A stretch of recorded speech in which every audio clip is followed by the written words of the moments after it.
Hello and welcome to the Telos Initiative podcast. I'm Angelo Cole. I'm Chris V. Hill. And I'm Matt Mays. Today we are going to talk about the power of three. So the first trinity that we're all introduced to in our lives is the triangle.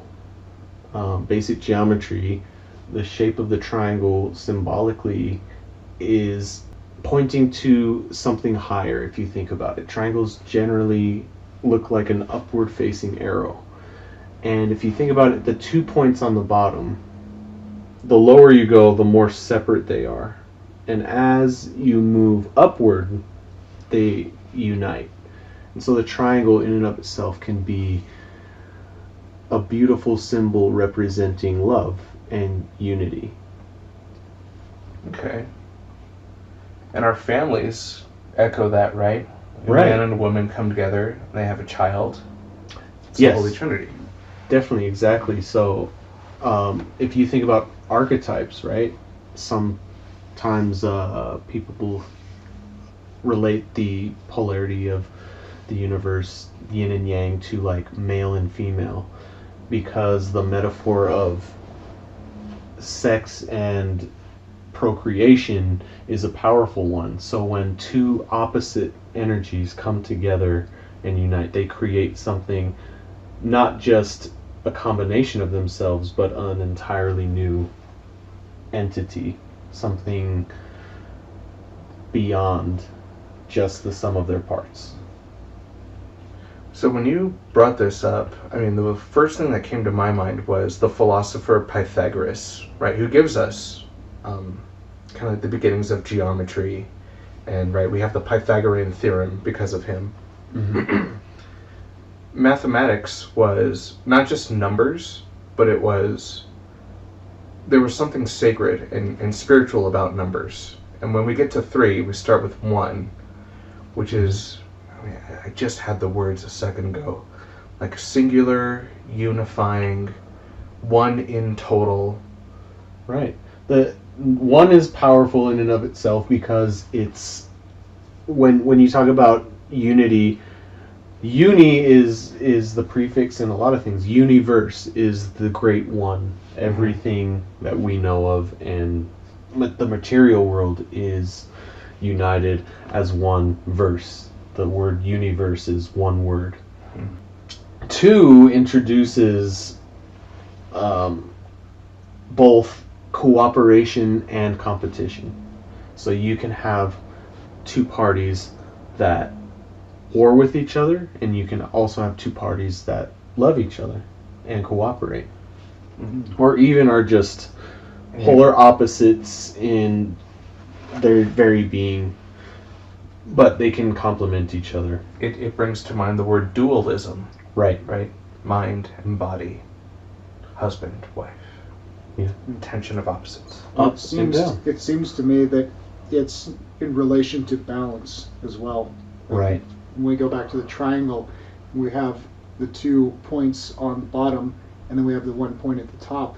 Like the 2 points can be in support of the thing at the top. Like you have this side and this side, or this point and this point, and then what's in between them.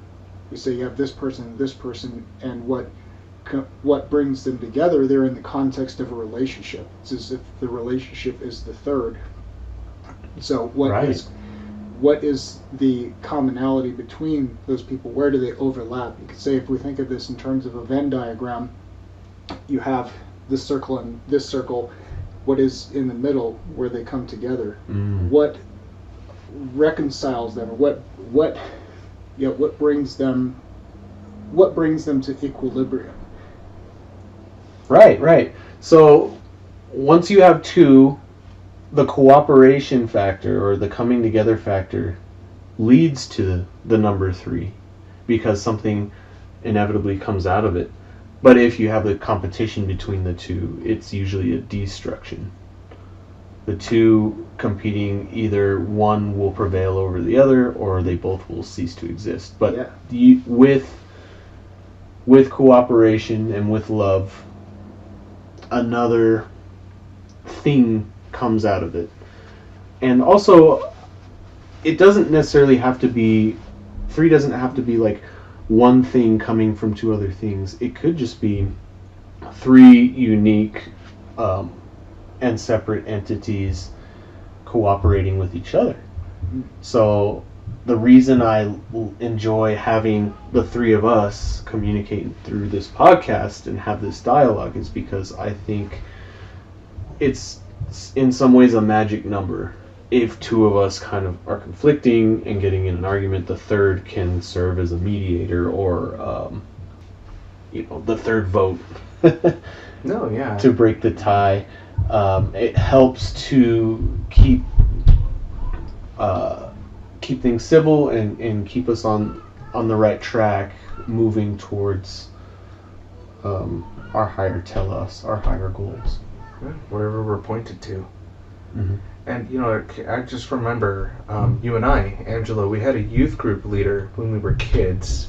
I think his name was Sean, maybe. But he had us, when we were together, he had us take one of our classmates. He had 3 pencils, or he had 1 pencil at first, and then he could break that pencil between his fingers. And then there were 2 pencils that he could still break.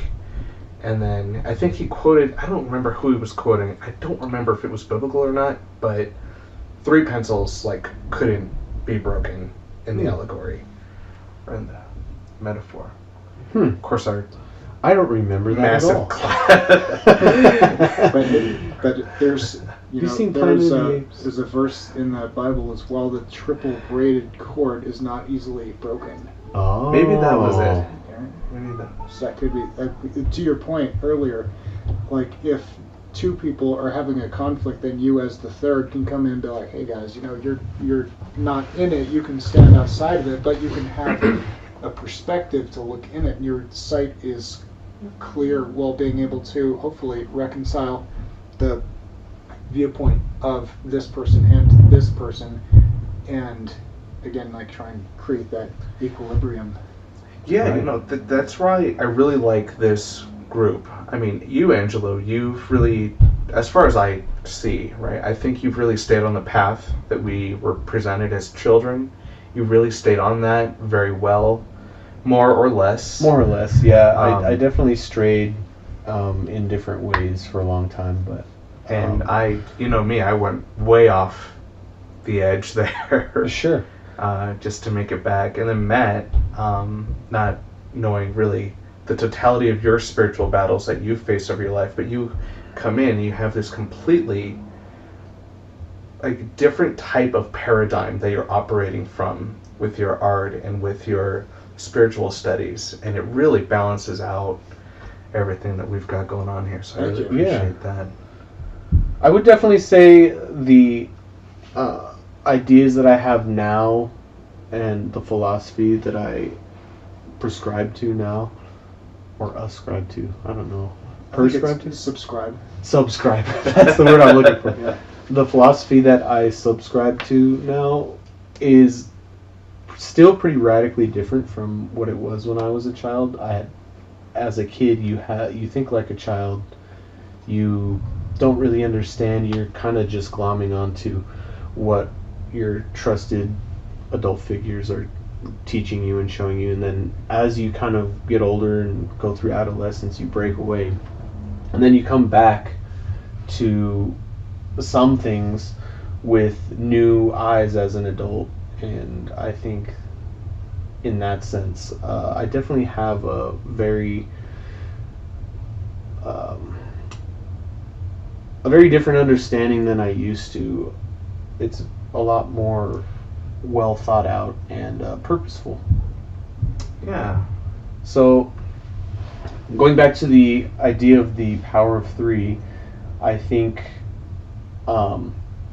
you find this idea of trinity, or different ways that 3 comes up in different cultures. So in a lot of Eastern philosophy, or perennial philosophy, you'll hear body, mind, spirit, the holy trinity of being, in a sense, where body being the lowest but the biggest part of the structure is the support. It gives you the capacity and the what's the word? Potential? The potential for the rest of for the other two to emerge. So mind is sort of the mediator, the bridge between the two, but the mind is also communicating with the body. The mind is also, some would even say, a part of the body, but I view it as a bridge between the spirit and the body, because the spirit is the hardest to talk about, because the spirit really is so abstract and ethereal. It's kind of hard to nail down exactly what it is, but I like to think of it as the pattern of identity and also the source of choice. You know, and it's interesting thinking of it in terms of orientation too. Like when we say the body, the mind, and the spirit. Now the spirit is very ethereal and very mystical, and we could say that the body is, in the present tense, is what is known and this is good. This is good. Like your memories are stored in the body. Like what has happened, if we think of it in terms of past, present, and future, you have all of your memories, all of what has happened to you that is within your body, right? But you're only thinking in the present tense, right? So you can use your mind, you can utilize your mind to look back and connect to the past and reframe what has happened in the past. That's what, when you're doing therapy, when you're doing, shadow work, for those who are familiar with shadow work, right? You're going back and you're reworking those parts of yourself. You're contextualizing them. You can also utilize your mind to project into the future. Now the future is unknown. Like you can basically at a primal level, you already know what has happened in the past. It's already happened to you. It's what's led up to the present tense, right? Now, and past, present, future is another trinity. It is, right? And so when you combine those together, you have a sense of the past. You've reconciled your past. Your present. You have a sense of presence. And when I think of presence, it's a sense of you being alive right now. You being online right now. Like you feel conscious in your experience, right? And then from there, you can have a clear sight of, okay, this is what I envision. This is what, like when you talk about a visionary person, it's not just a person who says, oh, I want to change the world. It is that, but it's also someone who sees the issues that are happening in the world right now. And you can look back at the past. You can say, this is how things arrived at the present tense right now. And you can say, from here, this is what needs to change. This is what needs to be. This is what needs to be addressed. This is the world that I envision. Hopefully, a collective vision, not just what one person decides that future to be, but something that reconciles the dreams, hopes, and desires of many people. Yeah, definitely. So, that's giving me a lot to think about. There are so many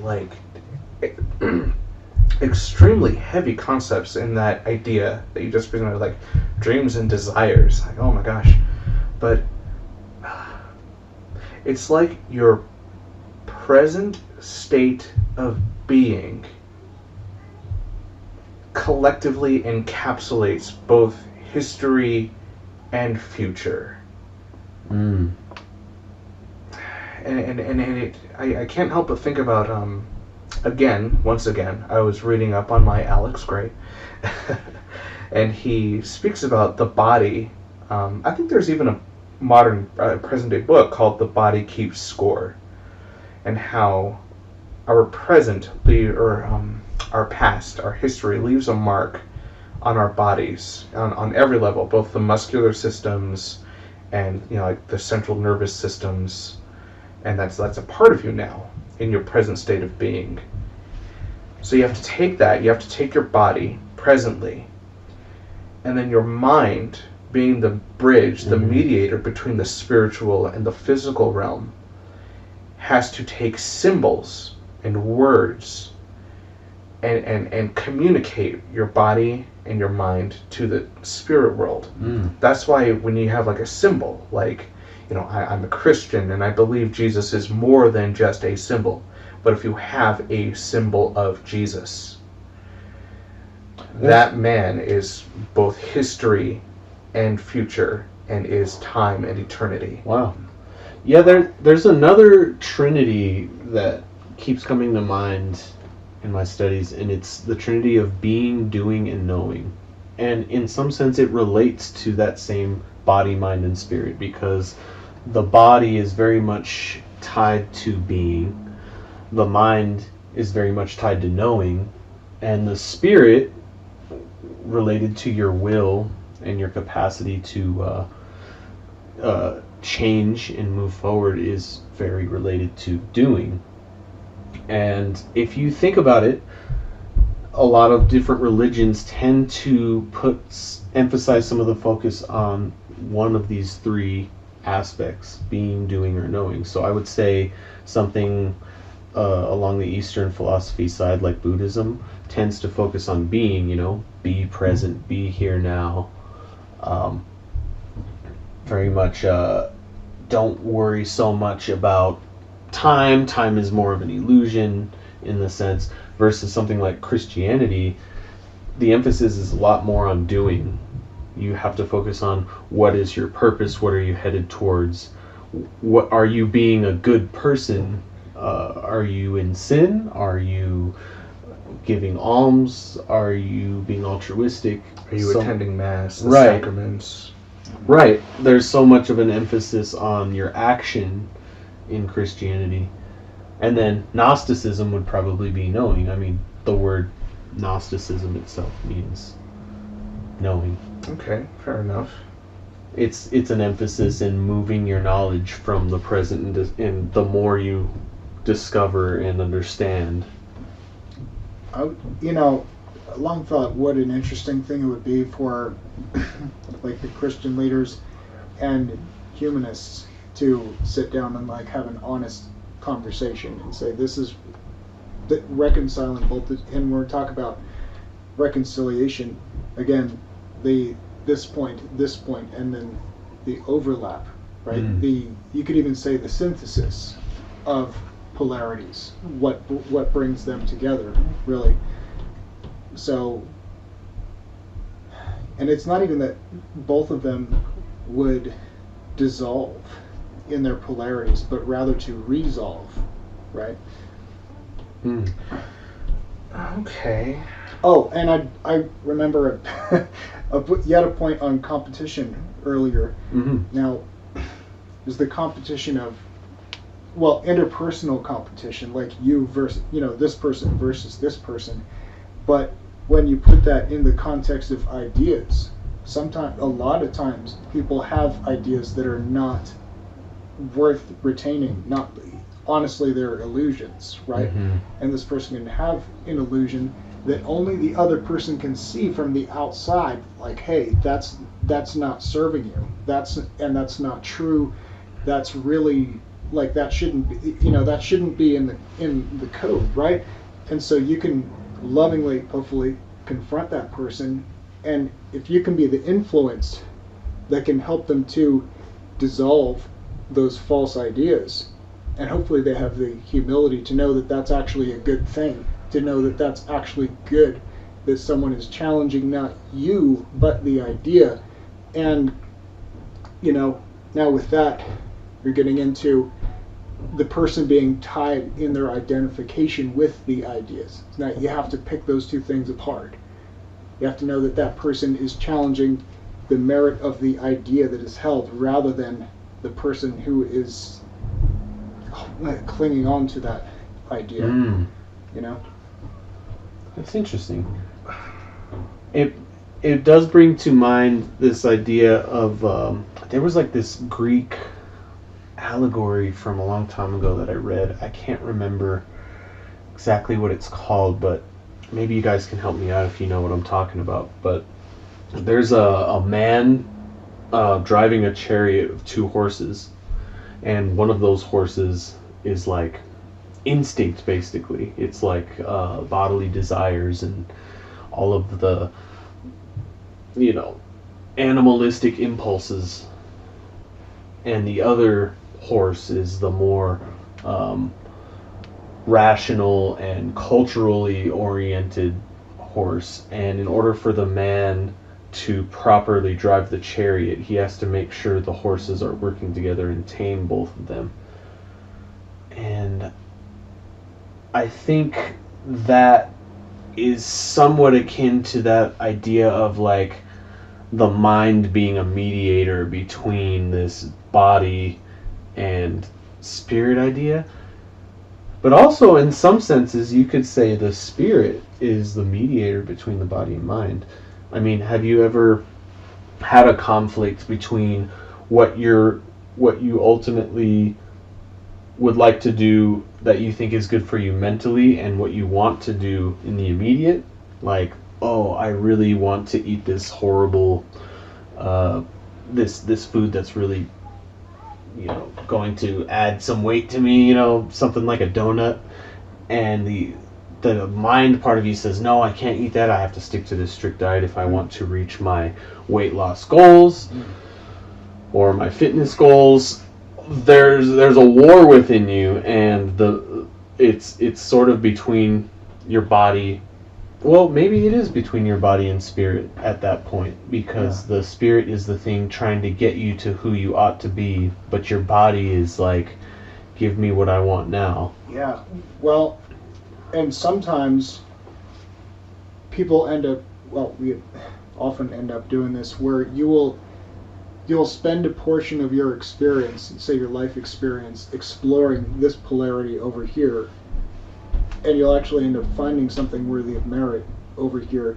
It's just that you had to go deep into this side to be able to find it, and then you end up swinging on this pendulum all the way over here, and you find something worthy of merit over here that you could only find by going deep into this polarity, and then you even out. You get to the middle, but you don't just start there. It's like there's this trope in some video games where you'll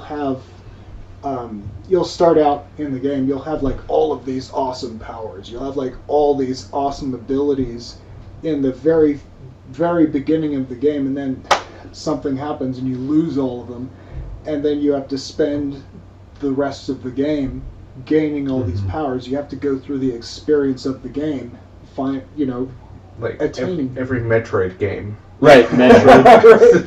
Metroid. I was just thinking of Metroid Prime. Yeah, Metroid. That was cool. Darksiders is also like this.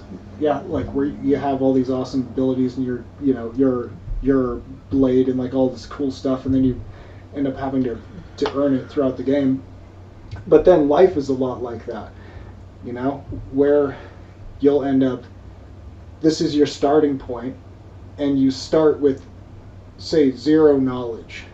And so you have to explore in order to attain that knowledge. And then you can say, once you've done that, like, oh, I've gone over here, I've paid my dues in experience to learn this, right? And then you can say, absolutely, then you can be a sage to someone who is on that path, and you can, honest to God, say, like, hey, I've been where you are, like I've been where you are right now, and you can impart wisdom to that person because you've been over here in the depths of, say, addiction or depression or those things, and then you swung over here.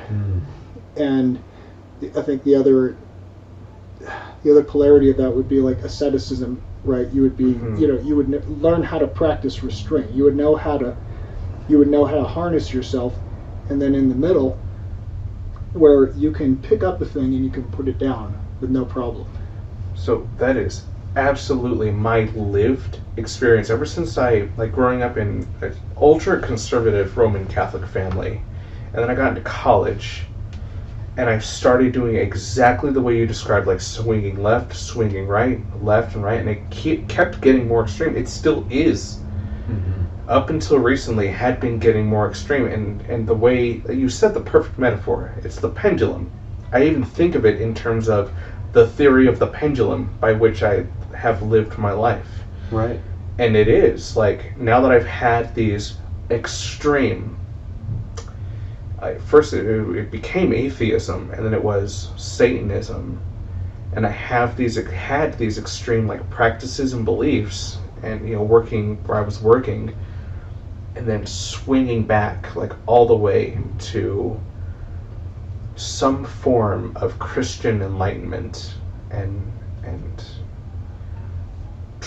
maybe trying to find a balance, but, like, really just trying to find the will of God. And I want to make it perfectly clear, like, when I was swinging back towards the darkness, I was extremely motivated by hedonism and anger, and I really wish I hadn't been. But now that I have had those experiences, for better or worse, I hope to bring those experiences back to the light and make them better and make them good. Thank you for sharing. Yeah, definitely. That was amazing. I definitely had a similar experience, probably not exactly the same as you, but, you know, I was raised in a very structured, ordered home, Roman Catholicism as well, but it was it felt very isolating in a sense, because a lot of the things that I grew up doing, I came to find out that most of society didn't do. Most of society didn't live like that, and it leads you to question a lot about where you come from, and when you don't really get very good answers or things that make sense to you, you tend to start exploring and trying to figure out, well, what is the truth? What is real? What is going on actually? And I went on my own exploration for lots of different philosophies. I actually would say some of that stuff still sticks with me. You know, I like a lot of the things that I learned from Eastern religions, and I think, although I know that Western thinkers tend to be a little more hesitant in embracing some of the Eastern philosophy, I think as time goes on, the culture has become a lot more open to embracing some of those productive things. I mean, the biggest one that comes to mind is meditation. Not that I didn't have any sense of meditation as a kid, but once I really tried to dive deeper into it as an adolescent and in college, I found that there's a lot of benefits that come with that, and I probably would have never explored that had I not broken away from this rigid idea that I had as a kid. And so by the time I kind of came back to some of the ideas that I grew up with and found that there was wisdom in some of this Western philosophy as well, I was able to say, hey, through my experience, I did have some positive things that I took from my exploration over here as well, you know. I think skepticism is really healthy. It's good to question everything you go through and to test it and see if it's good. I liken it to climbing a rock, right? When you're climbing a big cliff, you don't want to just say, oh yeah, every rock that I grab onto is probably safe. Like, you're gonna want to give it a little bit of a wiggle and kind of test your grip a little bit and make sure that you can rely on that so that you're able to push up to the next rock or the next ledge. Yeah. So I would say a lot of the ideas I rejected haphazardly, I found they were fruitful eventually, but there were also some ideas that remained discarded. But I guess getting back to this idea of Trinity, because I know we're kind of straying a little bit into our own personal experiences, but getting back into this idea of Trinity, one of the things that I've personally found that stuck with me since my early age is this idea of the transcendental values: truth, beauty, and goodness. Something about those three have always stuck to me as like, those are, in my opinion, objectively the highest reaching values that you can have. And most people would probably agree with truth, but I think beauty and goodness is where it gets shaky when you're talking to other people. But truth seems to be something that everybody really strives for, or most people, I should say. Not everyone strives to understand the truth, but we all hope that we're moving towards this sense of trueness. You know, it's so interesting when we think of these values in terms of triangle too. Another area that I think of is in terms of colors, and thinking in terms of like like a triadic color wheel, right? Right. So like you could say this color is a combination of these colors, and this one is a combination of these colors. When you think of truth, there's something about truth that is beautiful and good at the same time. And there's something about beauty, like there's a standard of beauty, or there's a trend of, there's something that, even if we don't think of it in terms of physical beauty, which changes, right, which can change with people, but there's something that is aesthetically, it's aesthetically blessing about beauty. It's just something that is right, you know, and there's a truth to that, and it's good. Yeah, they all interpenetrate each other in a sense. Yeah. Like their truth is good and beautiful, beauty is true and good, and goodness is true and beautiful. Yes. In a sense. And I know that might be hard to really grab onto until we can really hash out what we mean by beauty, what we mean by goodness, and what we mean by truth, I guess. Well, I think you are right that when we talk about values like truth, beauty, and goodness, those are universal values. I mean, unless you're like a comedian or like, let's say a rodeo clown, you might be striving for like a parody of those things. But generally speaking, if we're trying to get somewhere, right? I have been watching a lot of heated debates on the internet, but if you're trying to like protest something that you think is not beautiful or not good, and you're arguing with someone, you are trying to strive. I think you're both trying to strive for the truth. Even if you have one side or the other has a inverse understanding of what that is, you're sharing a universal value. I do think truth, beauty, and goodness is related to that being, doing, knowing trinity that I mentioned before. And you could almost say that truth, beauty, and goodness are the ultimate goals of being, doing, and knowing. Because if you were able to know to the best of your ability, you would know the truth. If you were able to do to the best of your ability, you would be doing goodness, good things. And if you were being to the best of your ability, I think being, you related it to aesthetics, Matt. I think being ultimately in its purest form is related to life and beauty. And I think that's something that all three of us are really trying to strive for, right? Like That was Of course. truth, beauty, and goodness in their purest form is something that we aspire to, at least here on this podcast. Yes. That's our telos, right? Absolutely. I love it. And, you know, I think it was something when you were saying earlier, when we're talking about truth, right?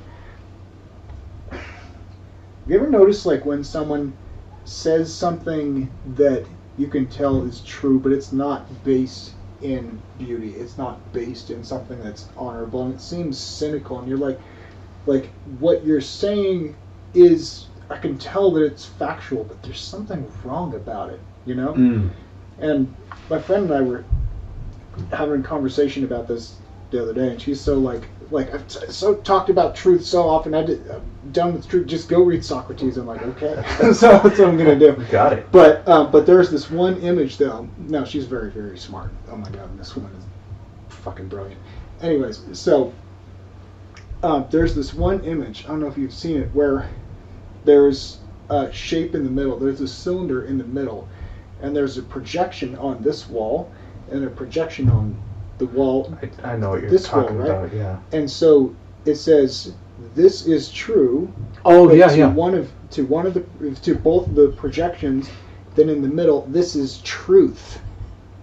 Like, this is the origin of the things that are Right. true. And It's these showing things- the these shadows are. projections I remember what you're of the saying. truth. It's like in a corner, and the shadows, like one's a square and one's a circle, but the shape from one angle makes a circle, and another Yes. angle makes a square. Yes. That there's also a parable about that. I think it's an Indian parable about. I can't remember what it's called. Apparently, my memory is just not serving me very well lately. But it's something to do with an elephant. So it's like there are a bunch of different blind men. Maybe it's just called the blind man and the elephant. But there's a bunch of different blind men, and they each feel a different part of this elephant. And one of them feels the ear, and he says, "Oh, this is a fan." One of them feels the tail, and he's like, "No, this is actually a rope." And one feels the leg, and he thinks it's a tree. And they're all arguing over what this object is, but none of them can figure out that it's an elephant. And if they only worked together, they would all be able to figure out exactly what this thing is. But as long as they argue and debate, they'll just be in disagreement about what the truth is. And that's why it speaks to that pursuit of truth as an additive thing, right? Because if you're going about it and you're saying, "Oh, it's this and not this," well, have you fully have you looked fully over here? Yeah, to go fully walk be able over to there, verify? man. Go walk over. go walk over there. So whenever I hear someone say that, "Oh, it's totally it's not this, it's that," my antennas go up and I go, like, Right. internally, sometimes externally, I'll be like, "Have you considered?" You know. at least check to see, and Yes. if you can make a decent argument against it or in favor of your opinion versus theirs, then there might be something there. But at least give people the benefit of the doubt. I think what we should really talk about now then is in that power of the triangle, right? Like two sides, one unifying aspiration towards truth, beauty, and goodness. We should talk about cultivating the virtue of understanding. If you don't have that, you're not going to have dialogue. Right. And it goes back, but what both of you were just saying, like, put yourself in their position, right? The truth is projecting something else through their experience. You need to look at that projection through their lens. Yeah. This speaks to speaking about like stuff that I've been writing earlier, and the one that I'm working on right now is going into the shadow, right? Like really going into my past and looking at a lot of those things and doing a lot of healing in that way.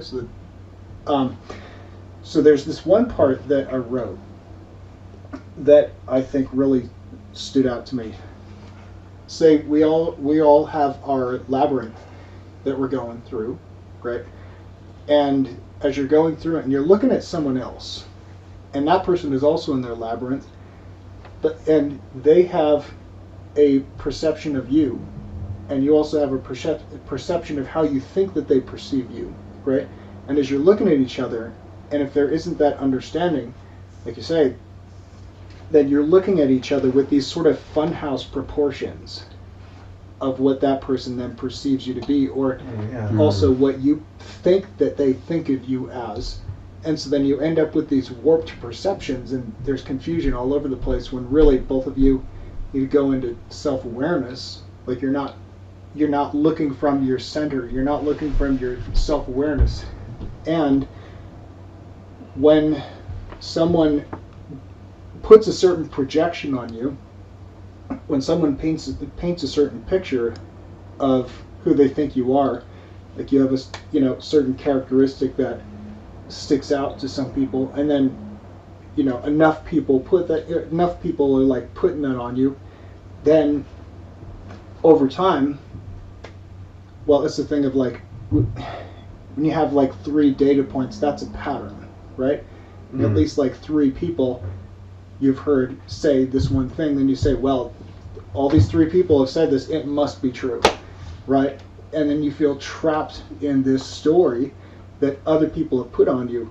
And it may just be that the first one was an incident, and the second one that maybe sticks out a little bit more. And then another person points it out, and then that third person points it out, when really it's just a projection that has been pulled out of you by other people's lack of understanding. That could even be the same type of person that is saying these things, but you're not really factoring that in. You're not really considering that, like what makes their perception that way, that is pointing out this part of you. And then you think that that's a part of you. You think that that's an authentic, genuine part of who you are, right? And so then you have to do this work of going back and going back into the past and like rewiring and reframing that part of your psychology, so that then you can say, okay, that's a part of my shadow, and now I can recognize that with understanding, and you can speak compassion and healing on that, and then you can release that. So first of all, it just reminds me of something John Vervaeke said, which is, he admits to himself he cannot be unbiased. That's not a thing. We all have our own experiences. So in a sense, we're all coming into the world with our own warped mirror self. And I think the thing that can lessen that for an individual, and also can help you perceive past the warping of other people, is self-work. I think that's one of the best things about you, is that if there's one person that downloads this podcast and listens to this, don't be afraid of self-work. Because that's where all the self-healing is going to come up. You're going to know yourself. It's important to know yourself. Speak to yourself. Know yourself. And those perceptions of yourself, you'll come to understand. And then you can help people like, oh, this is where your mirror might be a little warped. Let's work on that. But you're not going to get anywhere unless you know yourself and you heal yourself. So that's great. So reverting back to body, mind, spirit, how do we cultivate a wisdom for each of those factors of ourselves? Right? The body's pretty easy, right? Exercise, eat right, sleep regularly. Your mind, got to do some good reading, right? Maybe you guys have some recommendations. Spirit, prayer, meditation. Or maybe does meditation have to do more with your mind, considering its benefits? I think for spirit, it would be something along the lines of trying to self-discipline, making sure that you are able to do the right thing in tough situations, sort of thing. And I think ultimately that's kind of what prayer and all of that stuff is trying to lead to. So you have to your will's fitness. So you need to cultivate a good moral character. Yes, for your spiritual growth. Yes, you said it much better than I did. Okay. Cultivate a good moral character. That's. Well, it seems that they have different functions, and when we say wisdom, aiming towards an ideal, right? If we start from there, so we have, in terms of the mind, like we can accumulate knowledge. Right now, knowledge are different points, but going in depth with comprehension, we can connect the dots in different ways. Like this, in terms of context, like this is one of the I love this lesson. I learned this when I was very young. Actually, my mom inadvertently taught me one of the best lessons while I was being read to. where I would get to a word that I didn't understand, and she said this: think about the rest of the sentence. Think about think about like how it works with the rest of the sentence. So that caused me to think in terms of context, right? So then I could think in terms of context to figure out the meaning of that word, right? So that helped me in a number of different ways. But within language, but also in life. Think about what's around the thing. Think about the quote-unquote, I'll use an art term, negative space around the thing to figure out what it is that is the shape, right? That is the true shape of the thing, right? Yeah. So that influences comprehension in terms of body. You know, I think of the word embodiment. You know, so what is it that you're bringing into your physical doing, your physical experience? That well, there's a difference between holding an idea in your head and realizing it, making it, and going back in terms of the dimensions, right? Like we have point A, then point B, then what point C does, that creates a three-dimensionality. It goes from a theoretical idea to something that is dimensional and realize to you. It's actually two-dimensional, but yeah. Actually, two. Triangles in 2 dimensions. Triangles in 2. Just messing. Wow. But okay. Thanks for squashing my point into a lower dimension, Angelo. This is no longer the power of 3. This is just 2 now. Yeah. It's 2 against 1. You're banished from the podcast. But I mean, I think if you really think about it, everything is serving Telos. So ultimately, it all is dependent on what your goal is. And there are some universals, you know, a healthy body, yes, but once you get all of the basics taken care of, then it's kind of a question of, well, what am I using my body for? Is this going to be a wrestling competition? Then you're cultivating your body for fitness for this specific sport. Is this going to be a marathon run? Is this going to be, you know, a tennis match? Is this going to be... Reminds me of agent, arena. Right? We are the agent. The environment around us is the arena. Yeah, How it's do a I mutual relationship. Your environment informs who you are, and you also inform what your environment is. You both change each other and grow with each other, if that makes sense. You know, it's interesting. Think when we're talking about agent and arena, and think of sports, and there are some athletes, they would say, well, I would put Kobe Bryant and Michael Jordan into this category, right? Where even people that aren't necessarily into basketball understand who that person is, and understand to at least to some degree the outsized effect that person has had on the game. So they've been able to so apprehend the arena that they've been in that they have enhanced the size of the arena itself, and that people can recognize from outside the arena, like they've somehow become bigger than the game. Right now, you can't, but that then expands the game. Right. Right. Have you noticed that phenomenon where somebody will achieve something so great, and I wonder if there's a name for this sort of thing, but somebody in like some sport or something will achieve something way up here, and then the following years other people start doing that same thing. Like Michael Jordan was the first to jump and slam dunk from the free throw line, and when he did that, it was like, oh my god, we all thought this was impossible, and this dude's just doing it. Well, now there's lots of people who can jump from the free throw line and slam dunk just like Michael Jordan. And it's elevated the sport to the next level. And the Olympics are going on right now. You'll see the same sort of thing there. You know, Michael Phelps used to be the leading record in swimming, and he was like out swimming all the other people. Well, now, I think, if I'm correct, his record's been beaten.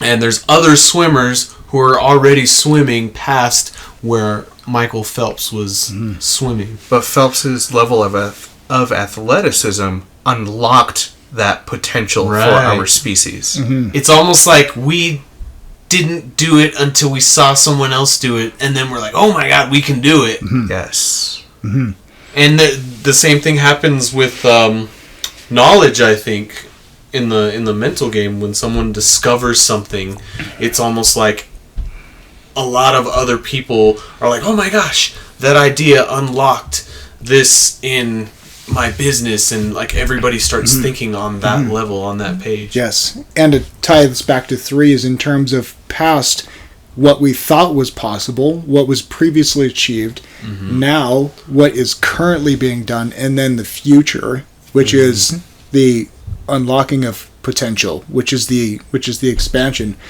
And like so often, no, I know so often people have this mentality backwards of like, how do you think that you could achieve what this person has achieved? They did all these great things. It's like, dude, that's how it's supposed to go. It's like if we go progress. Like if we look at artists like Alex Gray, our like artistic patron saint guy at this point, right? If you look at his level of understanding, he has been able to reconcile the wisdom of so many previous thinkers into his work. He's not ignored them. He's not gone like, no, I'm Alex Gray. He's not. That would be arrogance and ignorance. It's because he's been able to compound all of the wisdom and all of the technique of all the people that came before him that then collectively makes up the capacity of this person, Alex Gray. Right. That's how a progressive, visionary, forward-thinking, forward-acting person is supposed to be. Now, when we think of, in terms of parenting, right, equally, there's this prevalent idea that, like, your parents are this oak tree and you're like this young sapling and you're like never going to reach the level that they've been able to achieve. If you're doing a great job parenting, it should be that your children, your offspring, are better off, better, smarter, fitter, in a better place than you were. They should be an evolution of you properly. That's how evolution is supposed to go. You're not supposed to always be above. You're supposed to nourish them. You're supposed to nourish their capacity to exceed you. But that takes a level of humility in order to realize that. Oh, yeah. A lot of giving. Yeah. As a parent. Yeah. Yeah, definitely. There's definitely something to the idea that 3 is a progressive evolution of 2. 3, you can't have 3 without the cooperation of 2. In a sense. Like, you need 2 to come together and make a greater thing. In the symbolic sense, like, I know any of the mathematic people are like, what are you talking about? 3's just its own thing. But no, like, symbolically, through cooperation, we progress. It's because Alex Gray is able to look at these other artists and integrate from multiple different ideas and bring forth his work that's why it's so well recognized and it becomes something great. I mean, Leonardo da Vinci was like, that's the OG guy that I can think of that used to look at real human anatomy and try to emulate it in his work. I mean, the Vitruvian Man is one of his most famous works, and that was all based on just human proportion and actually measuring and mapping it all out. So someone like Alex Gray, who does a lot of highly accurate anatomical work and studies human anatomy, I would say he probably looked at Da Vinci's work a lot and took a page out of that. Yeah, the artwork keeps evolving. And I do want to say, I think part of the genius of Alex Gray is he put to portrait this idea that let's look at what we share. You know, it's not just... And when we look at what we share, we might notice some differences. Like if you notice, or if you look at... the Tao, and you look at Jesus, and you look at Sophia, wow, there's a world of difference, but there are also still reflections, right? The Sacred Mirrors collection. Mm-hmm. There's still reflections of us and reflections of each other. Right. And there's similarities nonetheless. Mm. Because if you look past the narrative structure that's based around these figures and these archetypes, deep down, a lot of these things are trying to pursue the same sort of thing. If you talk about truth, just about every religion is going to have something to say about ultimate truth. Or goodness. Beauty's the one that's a little finicky. Some things are very relativist. And they consider beauty to be only an aesthetic sort of value, epiphenomenal, value-based judgment. But... well, I think anything that any human looks at and says, oh, that's a beautiful thing, more or less falls back on the foundation of sacred geometry. I think it has to. I think sacred geometry is like the mathematics of sciences or of arts. Like what math is to science, sacred geometry is to art. Maybe there's something to that, but I would say it goes even deeper in the sense that I think what people are trying to say with beauty that we've almost kind of become disconnected with over time is I think what people are trying to say is there's a hidden order, and that when something's beautiful, it's following this hidden order. I think when you notice something... The way you can tell this is think about something that's really ugly. It's usually disordered in some way. Like, think about like what would an ugly... well, just aesthetically, an ugly person is usually a person who has their physical features or proportions are not symmetrical. They don't follow the golden ratio or any sort of like... sense of what we're used to in terms of like an order, a normative order of what beauty is supposed to be. And of course that changes over time a little bit, like there's different standards of beauty in different cultures, but in all of those cultures they've got some sort of idea of what something is supposed to be. And when something doesn't follow that, they're like, oh, that thing is ugly, right? Yeah. Well, you know, I think another word that we could say that we could put next to beauty, or another word that we could put it inside of is flourish, right? Like, say there are many things that can be and the opposite of that would be decay, right? So say death. Say you can express something beautifully. The romance, the chemistry between people can be beautiful. There are many things, in addition to visible, beauty, that we can say are beautiful. When it comes to even, people of different body types, you can say that this person takes care of themselves. They have this style about them. They have this way that they carry themselves. There's something that is flourishing about them, right? Like that, we say like, oh, that person is like living their best life, right? Like there's something beautiful about that, right? So the antithesis of that would be someone who doesn't know how to express themselves, or is, doesn't know how to articulate themselves. Or you can just see, like when you look at people of, I hate to pick on people who've like fallen into meth, but you can look at their faces. You can look at like the ways that it's not natural to it's not their natural appearance. It's something that is decayed about their state, and you can look at them like, this person does not look well, right? I think, I mean, not to be too, I don't want to get too particular, right? I don't want to play word games, but I think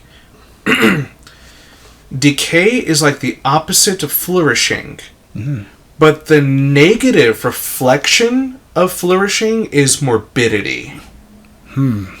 Morbidity? Like morbidity.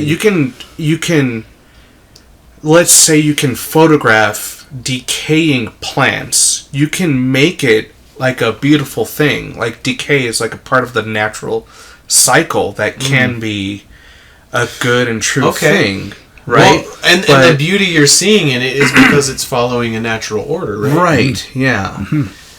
But whereas, let's say, right, drug use can mark you in a way that's not ordered, and I'm not sure if morbidity is necessarily, that was just the first word that came to mind. But, well, think about it too, like, you can have ugly actions, right? So what would an ugly action look like? Well, let's say like something like stealing from someone who really needs the thing you stole from them. That comes off as really ugly, and it's because you're creating disorder with your action. By hurting that person, maybe you're causing them to need to steal from someone else, or you're taking from their family. Maybe a child's now starving or something.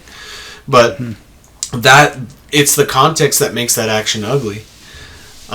Same thing with like, well, think about like what's a beautiful landscape. Like, what would make a beautiful... And most people are probably thinking, oh, like something sunny with lots of grass or lush foliage. Maybe a river, rushing water, lots of flora, fauna, all kinds of life and flourishing, versus an ugly landscape is usually barren, void of life. It's something that doesn't supplement survival. There's a morbidity to it. It doesn't necessarily mean that that doesn't necessarily mean that the desert in and of itself is ugly, but it depends on the context, right? When I just ask you what's a beautiful landscape, you're going to gravitate towards the thing that serves you. You're going to gravitate towards, well, where would it be a place that I would like to live? Yeah.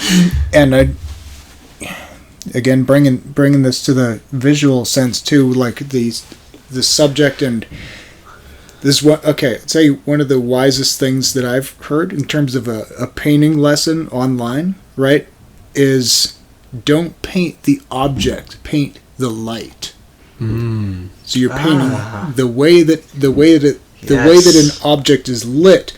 And when you think about it, all of the things that we're looking at are revealed by light, and it's like they're light's playground, right? If you look at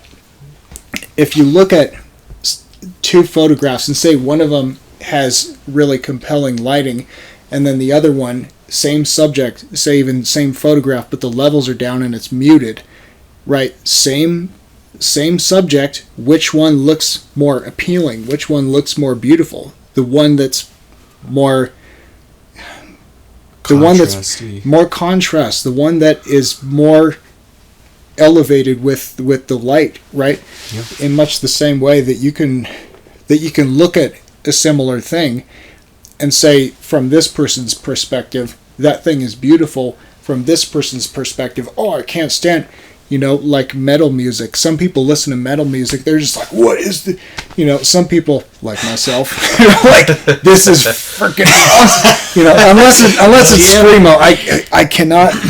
Yeah, the Screamo stuff is a little too much. Cannot abide Screamo, but basically, yeah, I can look at it and be like, this is awesome. Whether, whereas someone else can look at it and be like, I don't get it. It's not my thing. But I find that when I talk to metalheads, a lot of what they find joyful about the music is the message behind it and the meaning. It's pointing to some deeper truth, and even though the music on the surface is violent and chaotic, it really speaks to them deep down. Something about the music or the song is just hitting that truth note for them. Yeah. And that's the hidden order that makes the music beautiful, I think. If the song is full of crap, Not to pick on Five Finger Death Punch. Pick on him with all 5 fingers. I'm just kidding. I don't listen to him. I don't really listen to them. So. No, I'm just kidding too. But just like a band that doesn't really speak or say anything interesting, you're just gonna eventually just be like, what is this crap I'm listening to? It eventually does become just noise. Mm-hmm. So all the people who are complaining about metal music, they're not hearing the message. They're to them, it's just like, this doesn't follow any of the classical laws that I'm familiar with in music. I think the classical versus jazz is probably more akin to like the big debate amongst music lovers. Right? Oh my god. There's people who hate jazz, hate it. Seriously. What? Going to the good. Oh, I love there's jazz. some jazz. I love some jazz. I do. But there's people who are like, that is. But going to the truth, beauty, and goodness thing. Like let's say in terms of metal, it's like they're meant to play together, right? Mm-hmm. So say with the example of the metal music where someone is listening to those lyrics and be like, there's something, yep, there's something true about that, right? And it's beautiful, and we say that music is what? Good. Yeah. Right. Naturally, right? You call anything that you think is pointing towards your telos good, right? Yeah. Okay, that's interesting. I've got another metaphor for you. Telos interprets what's good. Okay. Another metaphor. It's akin to the body, mind, spirit thing, but think of a computer. You've got your hardware, you've got your software, and that you've got your reason for using the hardware and software, which is kind of like the spirit of what you're doing with your computer. Okay. The hardware and software are only as good as much as they serve the thing that you're trying to do. So if you've got a super awesome gaming machine and you've got a great GPU and CPU and all this RAM, your hardware is up to spec for what you're trying to do with your games. And then you've got the actual software that helps you run the game. Depends on, hey, I got this game through Steam, or I got this game through whatever, and Steam's actually sucks. It doesn't work on this thing, and it's giving me all these errors. Well, your software isn't the reason you're frustrated with it. It's not helping you achieve your goal, which is to be able to have fun with your game, right? Okay. That's just a gaming concept. You could even take the computer analogy in any direction, right? If you're working in an office, you don't need a beefed up gaming computer necessarily to do a PowerPoint presentation. So in that sense, a GPU and a CPU and all kinds of fans would be overkill. It would be too much money to spend, and that would be bad because you're going over budget for no reason and wasting. Okay, that makes more sense because I wasn't sure what world I was living in if I have a decked out gaming computer and Steam doesn't run properly on it. I mean, I don't know. I was trying to come up with a good software analogy, but you're right. Flow. I don't need hardcore gaming hardware and monitors and software to do data entry. Not necessarily. Maybe it depends on the data. I don't know. Yeah. Well, this goes into the whole like console versus PC mindset thing where you have, PC people generally who are like, oh, you need the beefed up computer. We're like we got all the hardware, we got all this stuff. Play these games that you got all this frame rate and just you're just like, okay, that's cool. The console person, you're just like wearing a suit and it just depends how serious you are, man. If you're in Call of Duty and you don't got the frame rate, like that can cost you. It can cost you. But I wonder. Well, I'm sure Telos can expand too. Let me expound on that, right? So, I'm a console person. I'm just going to out myself as a console person, right? Okay. right? Get Xbox 360. The specific reason why I originally got this console was because I had played Skyrim, and I had it in my head. I could not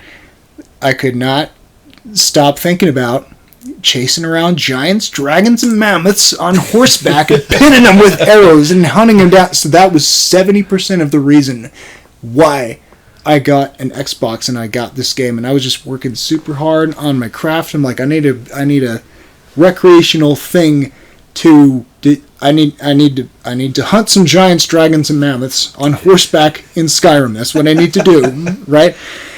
And so then I'm playing this game, and that's not a plug for Skyrim, but it might as well be, But It's a good game. yes, epic game. Anyway, but then I bring this into my house now, and my wife is not really she's not a gamer, right? But we've now expanded our collection from it just used to be Skyrim. Like, it was just all Skyrim all the time. And now we've got several games, right?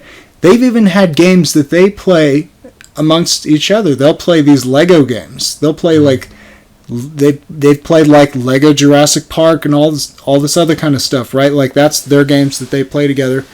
My son and I, we play the Lego Harry Potter game, right? Like, nice. That was our thing. That was our kind of shared game, right? And so what used to be one singular purpose of Skyrim is now expanded to a larger purpose through the same vessel. Okay. Well, yeah, do you have anything to add? No, I'm just trying to sit on that metaphor for a second. So we have the hardware, we have the software, and instead of just the Telos being the game platform, the Telos is its function within the faculties of your family. Well, it's the goal, right? What's the point of having this hardware and the software in the first place? Play games. Mm-hmm. Yeah, if that's the goal, right? Or right. Data entry or whatever. So if you don't have that third thing, if you don't have a really clear purpose in mind, that hardware and software is going to die. It's going to gather dust. It's going to decay and be unuseful. And you're going to throw the machine out or you're going to sell it. So know yourself, know your purpose, know where you're trying to head, and get the right hardware and software to do that thing. Yeah. And balance the two, right? The hardware and the software work together. Okay. Oh, you could even say the body, hardware, mind, software, telos, spirit. Exactly. Yes. And on that note, I would say that's wrap it up. That's a wrap, yeah? That's a wrap. Thank you all for tuning in to the Telos Initiative for our third episode, The Power of Three. I hope you all enjoyed it. And please look us up on Patreon and support us in any way you can. And if you like our content, share it, subscribe. And I hope to hear from you guys next time. All right. It's been real. Right on. It was a lot of fun, you guys.